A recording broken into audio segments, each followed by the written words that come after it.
Hello everybody, welcome back to my channel. I'm Gianna. I'm a para equestrian and show jumper, and I use this platform to the best of my ability to spread positivity and let you guys know that anything is possible. This is my second week of doing this new YouTube series, Embracing Beauty, and this week I have the incredible honor of meeting Anna Bohn, and she is just the most uplifting, positive, funny. Her personality shines. She has so much charisma, and she is just, I had a blast talking to her. She is just a light, a gem. So I really hope you guys enjoy this. Please bear with me as I just ordered on Amazon soft lighting boxes, and as the quality and lighting isn't that great down here in my basement in my studio. However, this series, as you guys know, is not about me, and it's about people like Anna. It's about people and equestrians who really try their hardest and kind of fight for what they want and rise up above our struggles.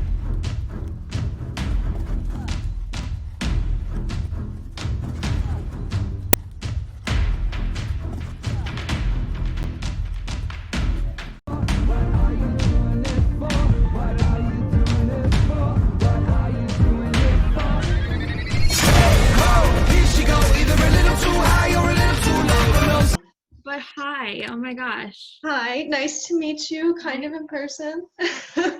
I believe that everybody has a story. Like, it's not just people with a disability, it's everybody, whether they know it or not.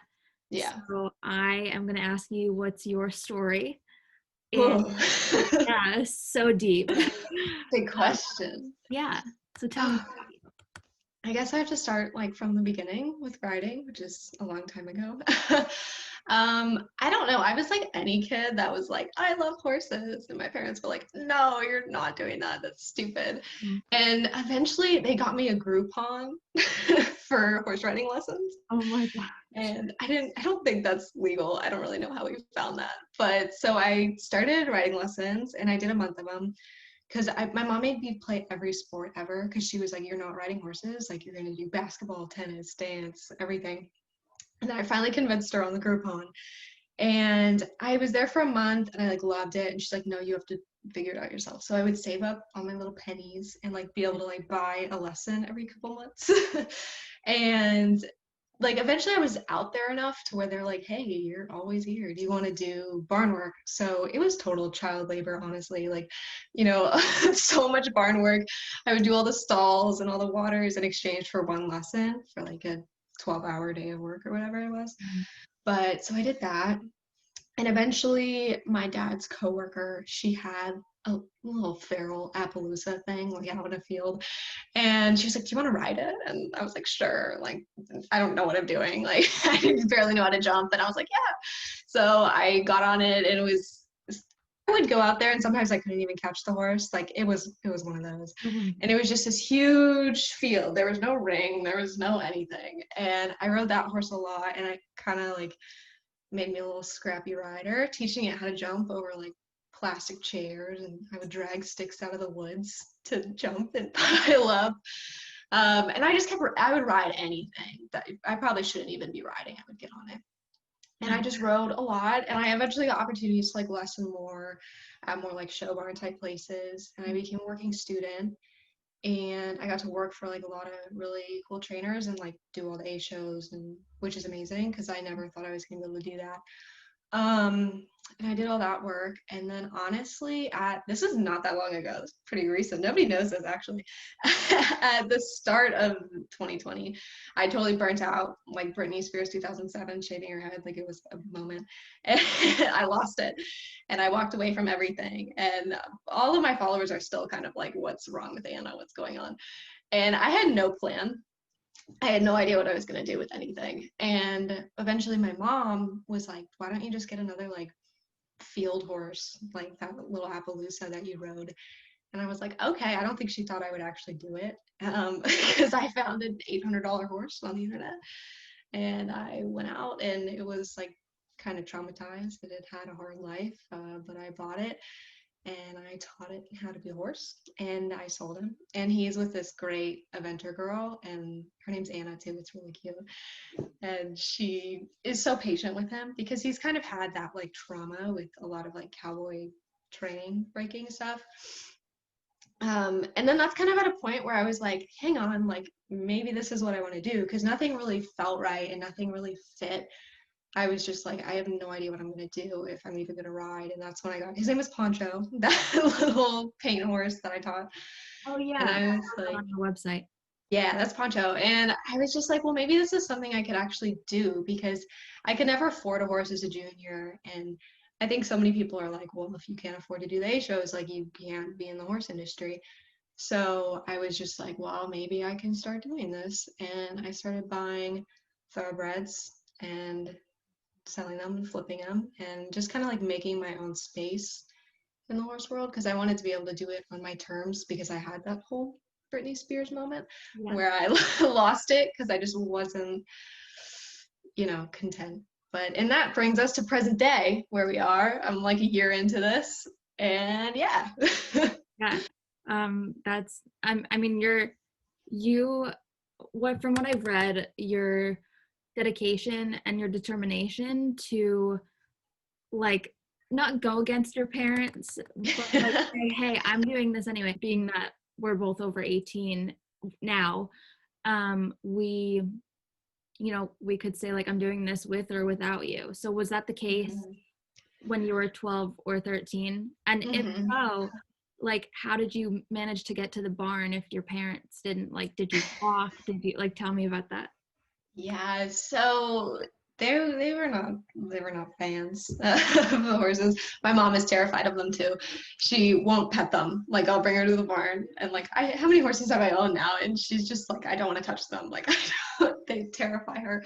Um, I like they got me the lessons and then we're like, okay, no more. This is crazy. The Groupon. And then I would just save my money.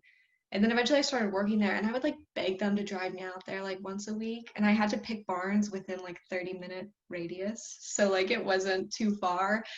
And I would carpool with a lot of people to like drive me out to the farm because I was like 13, and eventually when I got my permit at 15, that kind of helped because I could be like, I'm driving. Yeah. Not really.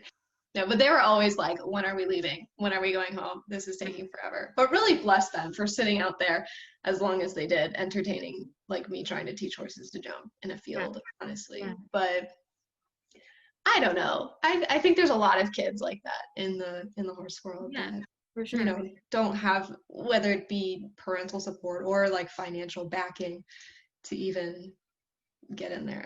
I don't feel like I'm a very special case. Like I feel like that's really No, common. but well, it is really common, but your story kind of embellishes that. You know what I mean? Like, you can be like, my story is that anything is possible. I'm partially paralyzed, but I attach my feet to the stirrups with rubber bands. So when I jump, because I don't have that heel strike on my right side, Yeah. I still can get over the jump and stay on. And Okay. it's cool that you can be like, for the amount of followers that you do have, you can kind of have a platform and like speak out Yeah. about like, hey, anything is possible. And I think you're already doing that, and a lot of people follow you, which is amazing. Oh, you're so sweet. I told my mom, I was like, I'm doing an interview, and I was like, I feel so small talking to you because you're like amazing. And I Why? was watching, you're amazing. I was watching, you have like a jump off video on your account. I don't know what it was, but Yeah. it's like better than any jump off I've ever done Oh my in my God. life. And I was just like, I feel so small. She's just like amazing. And I mean, I guess if I'm trying to say anything in horses, it's just, I'm a little unconventional for sure. I get told that a lot. I'm traditional, but like you can make a space for yourself in the horse world. And I think you've proven that. Like whether you're like an untraditional, you can make a space for yourself. You don't have to fit Yeah. the mold that everybody else is doing. Yeah, and I think what's cool about having the amount of followers that you have is you already have a platform to talk about anything you want. Like, Yeah, I'm very lucky. And I love it when people kind of pick a platform. I know I'm like being repetitive in the words, but again, I'm not like a good talker or No, anything. me either. But going back to like your story, like your mom, like if she would just like let them sniff her, Yeah. her She, life. Like yeah, I think I finally got her to pet Louie, which was a horse like 2 horses ago that I the had. chestnut, right? Yeah, that's a chestnut. It was so funny. I had owned Louis for several months and I moved to a new farm and the barn owner, I was like introducing my parents to Louis and the barn owner was like, "You bought this horse and your parents have never met it?" And I was like, "No." They never met Parker. They met Oliver though, which is my most recent one. So I've been trying to get them out there and they love it. They support, they like to see me happy and I'm so happy with what Yeah. I'm doing now and kind of the change I've made in my life. I'm so happy. It's like different. So they're happy that I'm happy, I think. So. Why do you think you had that Britney Spears 2007 moment? um, I just it's a lot of work, you know. I was a working student, so yeah, I think I just burnt out. It's like an emotional sport, you know. You invest so much of your Yeah. emotions into it. I think you can kind of get in kind of deep. I had so many amazing opportunities working for the trainer that I did, and I got to do so many amazing things. And I wouldn't change anything. I think that taught me and is what allows me to be able to do what I do now with teaching horses all these things. Mm. And I wouldn't change anything. I just think because kind of where I came from in riding was jumping plastic chairs with sticks, that all the work in the Asian world was kind of like out of body for me. It was cool, but I'm like, whoa, this is not what I like grew up in or knew. Um, so, and you're doing it on somebody else's terms, obviously, because you're working for somebody else. But Yeah. I think I did it for so long, and I just got so emotionally like invested in it, and it wasn't really me. It wasn't what I enjoyed deep down. Yeah. I like working with the little projects and, you know, getting them to a point, and then I feel like a foster parent sort of, and then sending them on to the Yeah. people that are gonna like finish them off and keep them forever. Why did you start training horses? Why did you, Mm. yeah. um, you know, when I started this year, I had no idea. Like when I walked away from everything, I had no idea what I was gonna do. Like all my friends were like, "Anna, what did you just do?" And I was like, "I don't know." Like I lost it. I literally like cried for 2 weeks. I didn't leave my bed. I lost like 20 pounds. It It's a was big like, change. it Yeah. was a scene. It was a lot. I mean, that was my life. So, and I just dropped it. So I just had no idea what I was going to do. And really, it was my mom who was the one that was like, why don't, the horse's name was Epona, that Appaloosa that I did ages ago. And she was like, why don't you do another Epona? And I don't know why I latched onto that, but I think it's because I had nothing else. And you kind of have this hole in your life from where this everything used to be, and it's just gone. And you have this hole, and you're like, what do I fill this with? Like you're desperately trying to fill it with things. So I was like, oh, let me get a horse. I don't know what to do. And I got this horse. I kept it like backyard barns. I did all my own grooming and stall work and everything every single day, twice a day. And it just kind of stuck. Like finally, one of my best friends, Maddie Worsham, was like, Anna, like you could actually like do this. Like you're decent at this. Like why don't you just see what happens? So I buy all these horses myself, and I finally like reached out to Youssef, and I was like, is this something I can do? Like with the marketing and owning my own horses and selling them? And they're like, yeah, I bet. And I was like, okay, like let's do it. It was really just like a leap of faith. Like one thing I don't know, I'm kind of always known for is just like going on a whim and just doing something. Yeah. And the worst thing that's going to happen is somebody's going to say no, or it's not going to work out. Like you can always keep, the worst thing that happens is somebody's going to say no, which is not that bad. Yeah. I'm just really big. If you have a question, if you want to do something, like just do it. The worst thing that's going to happen is you're going to get a no, so you tried a different way. Like that's just kind of what I think. So I'm a marketing major. That's why I incorporated the marketing into it. Yeah. And it was really, just, my best friend was like, you could actually do this. And I'm like, well, okay, let's do it. Like, that's just kind of how I live. I'm not very structured. No, that's a good way to live, like Living. being very spontaneous and everything. Explain a little bit about the marketing aspect of the equine world like you do, because at first when I read it, I was a little confused, and then I read more about you, and then it really told me. Yeah. I'm kind of not on the internet a lot too, so it's hard to like, what is Anna doing? It's hard to figure out, but it's not, I want to figure out a way to incorporate it into my Instagram more, but I just have the horses there now. Mm. Is so farms in the area have me do their marketing services, which entails I create like newsletters for the farms, horse show signups, I figure out the billing, I do, Facebook promotions, I run the Instagrams. So all of that, if they're like, hey, we want, you know, logo gear, or we want this promotional done, or business cards, like I'm kind of the everything man. Like I just, sure, I'll do it, even if I don't know how, I figured out. So just kind of, that's what I do, and I like it. I don't know if it'll ever become like a big full-time thing for me, but it's really fun, and I want to be able to expand upon it and do it for not just local farms, but farms that are further away who don't have the time to like market on Instagram or Facebook, because I think that's a really big way to do that. Like if a farm has a really cool Instagram, I'm like, whoa, that is the coolest thing ever. And I think a lot of farms are lacking that. They don't necessarily treat it like a business. It's like a farm, not a business. Yeah. So Yeah. that's kind of what I'm big on with my clients. I'm like, we're gonna treat it like a business. We're gonna run it like that. So that's what that is. It's not too complicated. That's awesome. And that's not really mixing business with pleasure. I mean, that's kind of what I want to do. I want to work for like a company like Back on Track, or Yeah, like, Weather Beta or something like that. yeah, for sure. So that's behind the scenes and Mhm. not really potentially damaging your passion for riding, or, No, yeah, I mean, that happened to a few people that I know. And yeah, yeah, and it's unfortunate. I think the one thing with Epona, I think the thing is, with me, I know if I have that one connection with, like, my mayor didn't really trust me at first, Mhm. because of the way I ride and because I have different modifications and everything. But the more that she got to know me and the more I had a connection with her, it was like Yeah, anything is possible. I for think sure. maybe the connection between you guys Yeah, really brought you back.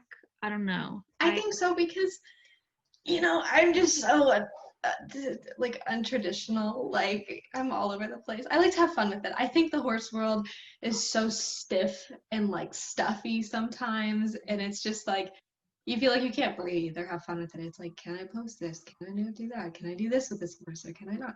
Like I just like to feel a little more relaxed, and that's how I came up in riding, is riding those like quarter horses and Tennessee Walker animals in people's backyards. So I think if you do like the shows and the competition, that's like amazing, because I am like one of the most competitive people you'll ever meet. But I think there's also a lot of value in being able to like take a breath and just realize we are so small in the grand scheme of things, Yeah. and just to have fun with it. And I just think that's important. And that's what I loved doing back then. So I was just like, well, let's see if I love it again. And it's working so far. We're like less than a year in, so we'll see. But I like it. Another thing is that you kind of brought yourself back in a way. Yeah. So I think that's good for people to see that you can come back from a Yeah. Britney Spears moment. Yeah. And No, yeah, for sure. I don't know. Nobody knows that on my account. I didn't post for like months. And then all of a sudden I was like, surprise, I have a paint horse that I'm teaching how to jump. And everybody was like, okay, Anna. Like, not totally surprised, but all right. Yeah, I don't know. I guess I've just always been like that. Like if I want to do something, I don't care how outlandish or wherever it is. Like I'll just figure it out. And I've been lucky to have a lot of connections with trainers in the area. That's kind of where the untraditional thing came from. They like would text me and be like, hey Anna, like I love that you're training these like untraditional horses to do these jobs and everything. And I was like, thanks. And that's when I kind of started to realize maybe we can make this work. And I think other people should realize that you can make a space for yourself in yeah. the horse world. Have you always been into thoroughbreds? I hated thoroughbreds. Really? Hated them. Yeah. As of like 6 months ago. I one of my friends growing up had one of my like backyard friends where we would ride in fields had a thoroughbred. And it really wasn't that bad, but compared to like my quarter horses that would like ground tie and like would rather die than move, she was like, whoa, so crazy to me. Yeah. And that was just stuck in my head. And then I did like the A shows and everything where thoroughbreds are not really represented that much there. So my friends when I was buying poncho were like, why don't you look at a thoroughbred? And I was like, no thoroughbreds. I hate thoroughbreds. And then finally I realized how much of a market there is. There's a whole like world of thoroughbreds in here, which is also important, where there's so many like sub things in the horse world. It's not just one thing that you can do. Like I'm amazed at how many little alleys I keep finding of horse people. So I saw how big the thoroughbred market was, and I was like, okay. And I got Louis, who was the sweetest thing, and I just fell in love with how hard they try for you, and Yeah. the fact that they were literally bred and trained for a whole different job, and they're willing to try so hard for you to do this new thing, and they're just sweet little animals. I think they're very underrepresented, and they should have more Well, attention. they never used to be. They used to be it. They used to be it. Like thoroughbreds were all that the show jumping, at least the show jumping world. Yeah, no, for sure. You're right. Um, like my trainers, they were in the 1972 Olympics. Oh wow. Yeah. And he said like all the horses were thoroughbred. Nothing was warm bloods. Like No, that's pretty recent. The warm bloods. a recent thing, yeah. And you know, every interview you watch of him, he'll say like the thoroughbreds just try their hardest for you, have so much energy. You know, you can't not have the energy because that will never happen. Like you can run them for, you know. Oh yeah, they try so hard. Yeah. And my first horse, Ziggy, he is a thoroughbred appendix mix. So I love that. Yeah, he's a little bit more relaxed, and I mean he is going to be 23, so wow. that factors into it. But at the same time, it's like he has that quarter horse side of him that like, but also the thoroughbred blood that like he'll go and go for you, but then there's a lazy side. He goes back and forth. Yeah. And then my mare Soleil is like all thoroughbred, and she's a chestnut mare. So I literally love her because I have like the best of both worlds. I have like my trail hacking horse. Oh, for real though. And then I have one that like has the blood. It's so cool. Yeah. That's fun. I didn't know you had thoroughbreds. That's so fun. Yeah. No.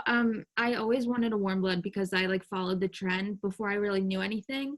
Yeah. And then the more I got to know my trainer, and the more I got to kind of ride his thoroughbreds that he has at his barn. Yeah. I fell in love, and especially finding the new mare that I have. She's just so incredible, and she's so sweet. They're so sweet. I'm like, thoroughbreds are it for me. For real. I don't know. I mean, there's bad eggs in every breed for real, but I don't know. I spent a really long time picking out the ones I do. That's probably the biggest question I get is like, where do you find these horses? And it's like, I sit on my phone for 12 hours a day talking to different trainers and everything to find them. But there's still so many good ones that just deserve, I think, another career. Because just because they weren't cut out for racing doesn't mean they can't do anything else. Yeah. So. Yeah. Well, that's incredible. Props to you for crossing over into the thoroughbred. I'm swinging it. Yeah. You're also so positive. Like, and you're such a natural speaker. Like, I don't know if it's just me in the world who like doesn't, I don't know, I have to stop saying like or whatever, but just talking to you right now, it just makes me feel so happy. I don't know. Yeah. No, I don't know. I spent so much time being unhappy for so long, and I'm stressing myself out about so many things. It's like, that's one thing. If I could like look back at my old self, even when I first started riding, I was always like stressing myself out about like what I should be expecting to happen. Like I want my ride to go this way, or I want my lesson or my horse show to go this way. And way too emotional. Like, just like have fun with it. That's my biggest thing. Like, so what if something goes wrong? You can fix it and we'll move on. Okay, well, Like, that's really important for this series too, because I also feel like horses kind of change you. yeah. And kind of, I know where I've been and I know how confident I am now. Mm-hmm. That's like all creds to like the Horses. connection I have with my horses. Yeah.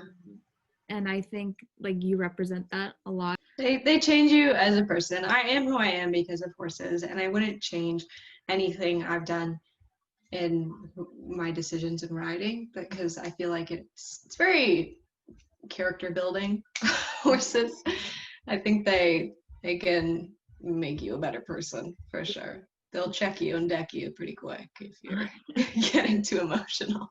Yeah, one of the biggest things I've learned is patience for sure. Yeah. Um, so that was the big thing. Who was your like main horse that really taught you the most about yourself, about the discipline? Like, No, that's a good question. Um, I don't know. I feel like they all kind of have something to teach me a little bit. Um, Poncho's pretty recent, but Poncho really made me question my existence at times. When I mean, I had this horse, and he didn't know how to pick up his feet. He didn't know how to cross tie. He was just he would you just got on, and you could tell like he had been through the ringer. And I found out a lot of his history. They sent him to like 5 different cowboy trainers to try to like flip him because he was so crazy or whatever. And he was just not the kind of horse that you could flip or beat or anything to get him to do things. Like, that doesn't really work on any horse, but definitely not him. He just needs a soft person. So he taught me a lot because I was also going through so much like emotionally and being like so sad and not knowing what to do with my life. So going out to see that horse every day to clean its stall and feed it was kind of like I have a purpose again. Like, no matter how small in the grand scheme of things, I have something that's keeping me here right now. So that's what I'm doing. And because that was a really hard time for me because I just felt like I didn't have anybody.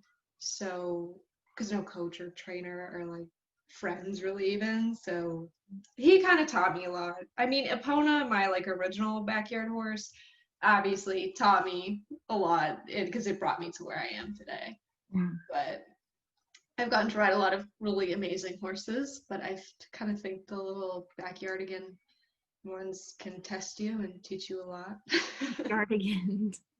They are. I Yeah. love them. Um, so talk to me about like your Instagram a little bit because obviously, oh, and your TikTok. I checked out your TikTok. Okay. I love TikTok. Okay, explain. You have a lot of followers and like a lot of videos. Yes. I have a little too much fun on TikTok. Instagram, whoa, I started Instagram in like 2012. I was originally a horse video editing account where I'd like take the YouTube videos and like make them look cool. But Instagram videos were like what, like 8 seconds, 15 seconds for the longest time. Mm-hmm. And you had to like add those borders on the top and the bottom because it wouldn't like fit to this. Oh my gosh, and all that. So I did that, and then eventually I switched it over to a writing account. Maybe the past 2 years or so, I got to like 10K, and then like kind of kept growing. But I think it was really just because I was posting these sort of like, again, untraditional like behind the scenes videos, like fun things with the horses where you're jumping big and going to the horse shows and doing all these things, but also just like fun behind the scenes moments people don't really see with that kind of world at all. And then TikTok, man, I don't know, I do whatever I want on TikTok. No, and like obviously your like personality is what attracts your followers. I mean, like everybody, like okay, first of all, you talk about your followers like they're your friends, and they are like And it's really cool how I've seen some of the comments, They're research so like sweet. what kind of questions and everything, and they just like, I adore them. I do. Like they're like my little family. Like I don't know. One thing is when I felt like I had nobody and I was told like you're gonna have nobody, and I was going through that like hard time. I was like, I wasn't posting anything, but I'd be getting DMs all the time from these girls being like, "Hey, you're not posting, but like I hope you're okay," and just like wanted to. I'm like, these are such special people, like so important to me, and I respond to every single comment. I try very hard to do that, and just because they're taking the time out of their day to support you and be so kind. It's yeah, like, I don't really post on a daily basis on my Instagram, but some followers would be like, hey, like just wanted to let you know I just found your channel and I think you're really inspirational and everything. And oh, like that picks me up and that keeps me going. So yeah, like I can only imagine like how much your followers like trust so you and like, sweet. yeah, so No, I feel so special. Like, I didn't really do anything super dope or like cool to like get out here. I just was what like you do.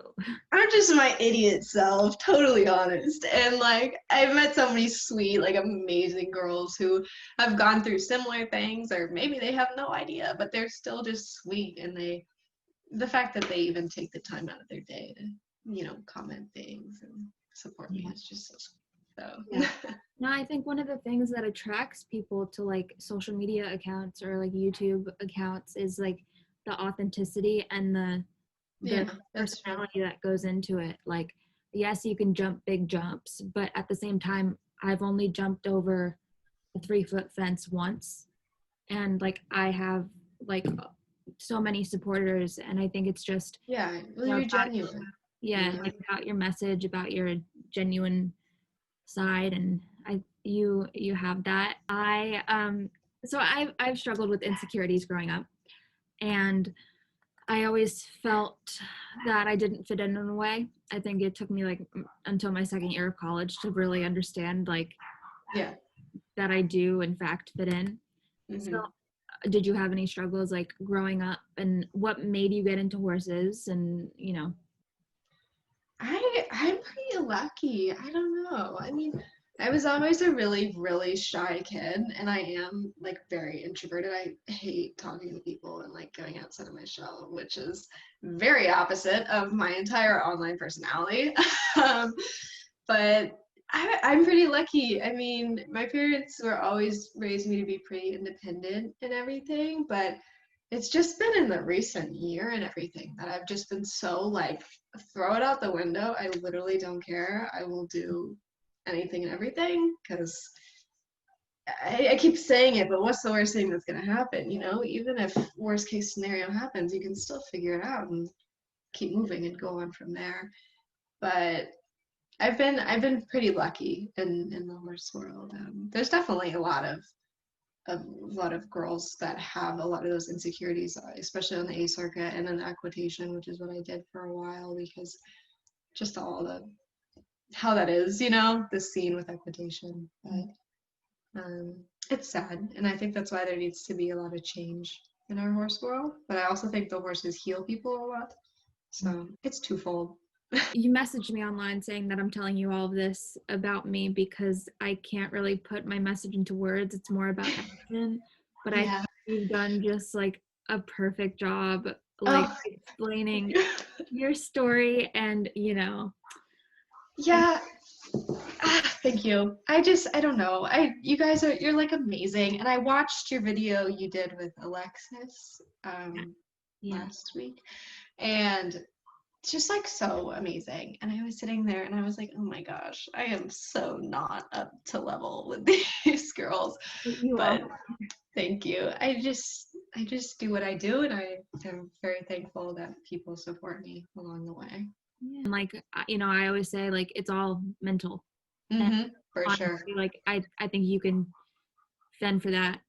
I hope my wish, I guess, is that girls that are kind of going through the same thing with horses, or like they can't do horses, essentially, is what they feel like they can't do horses because they don't fit into the mold of what the industry is.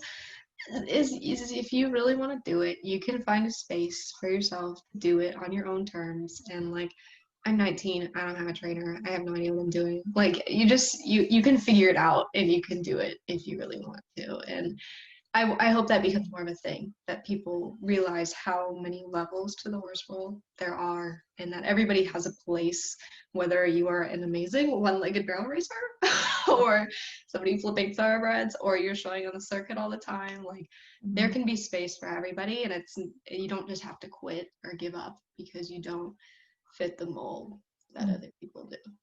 But Love it. Love it. Like, love everything about you. And I don't want to get off this phone call because you're so cool. And I just feel like